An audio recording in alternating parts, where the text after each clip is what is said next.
Welcome back to Spider Red. Let's do a predictions for the first round of the FCS playoffs. We'll start in the top left-hand corner of the bracket with Gardner-Webb and Mercer. I've had a few people questioning how I determine my predictions. I'll show you how I do my predictions. I pour a ton of research into this. Let's look at this slide. I'm going to show you Mercer versus Gardner-Webb. What I do is I pull up a lot of stats. You'll see that I have their yards per game for rushing offense, passing offense, rushing defense, and passing defense.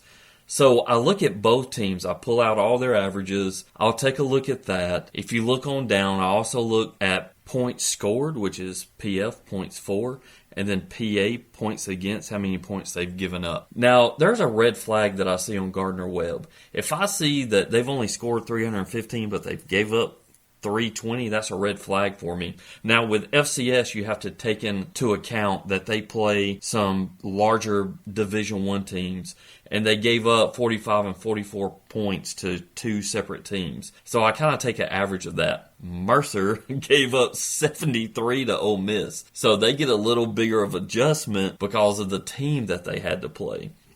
The other things that I do is I look at quality wins, I look at bad losses, I look at key players that can create momentum on the defense or offensive side, who has more key players that can help carry a team.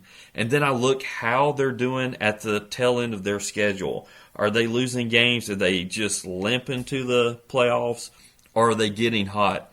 If they're getting hot, you can make a run in the playoffs. You see it in every sport. Several teams can get hot, make that run in the playoffs, and win a championship.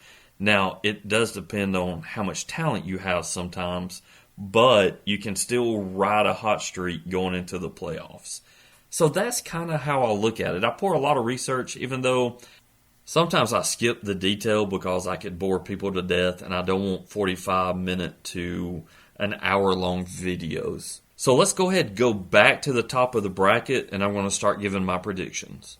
So let's go back to the top of the bracket with Gardner-Webb, the Running Bulldogs versus the Bears of Mercer. Mercer has the number 6 defense in FCS. They're also looking for that first playoff win, and I believe they'll get it. I think that defense will be too much, and I have them winning 27-14 to go on to play the juggernaut of South Dakota State.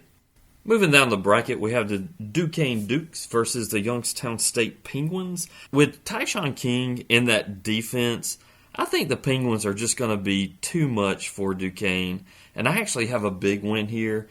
I believe that Youngstown State's going to win 38-20 to go on to play Nova in the next round. I would like to go ahead and give my initial predictions for the entire playoffs. And we'll do this really quick. I'm not going to say much. I'm really just going to say who I think will win. So let's go ahead and look. I'm going to South Dakota State is a tremendous football team. They'll easily beat Mercer to move on. If we move on down to Nova and Youngstown State, I think Nova's another really good team, and they will move on to play the Jackrabbits. Going to the bottom left-hand side of the bracket, I'm actually going to have my first upset. Usually in the FCS playoffs in the first round, you only have 1 to 3 visiting teams that will pull off an upset in the first round. Well, this is going to be my first one. I think the Eagles of North Carolina Central and their quarterback, Davius Richard, with 20 passing touchdowns and 15 rushing touchdowns, is going to be able to pull an upset over the Richmond Spiders, and this is going to be my first upset. I have the Eagles winning 28-24, and they'll move on to play Albany. Moving down the bracket, you have the Nickel Colonels playing the Southern Illinois Salukis. And during the research, South Illinois won every stat comparison from me. Don't let their last 3 weeks fool you. They played a lot of good teams, and I think their quarterback Baker will lead them to a 24-10 win over Nichols. Moving along with that bracket, I will have Albany taking out North Carolina Central Eagles to move on into that next round. And Idaho, both teams play really good defense, but they're going to beat the Salukis, and Idaho will move on to play Albany. Moving to the top right-hand corner of the bracket, we have a solid matchup with the Sacramento State Hornets taking on the North Dakota Fighting Hawks. Solid matchup. Sac State could pull an upset, but North Dakota plays so well at home. And with their quarterback Schuster, I think they'll lead them to a very close win. I have North Dakota moving on with a 33-28 win to play South Dakota. Coming down, you have the Drake Bulldogs versus the North Dakota State Bison.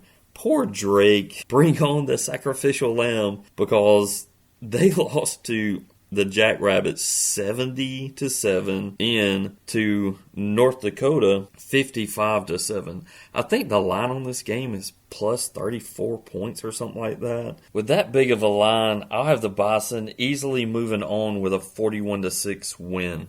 Finishing up the bracket, I will have South Dakota versus North Dakota. I think the Coyotes will move on.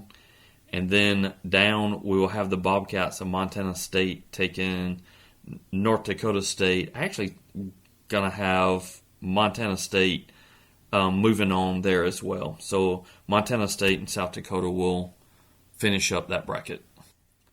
Moving on to the last part of the bracket, the bottom right-hand side, we have the Chattanooga Mocs taking on the Austin Peay Governors. For this game, Austin Peay has just too much offense. They have a top 10 running back in Javon Jackson. They also have 3 receivers over 600 yards.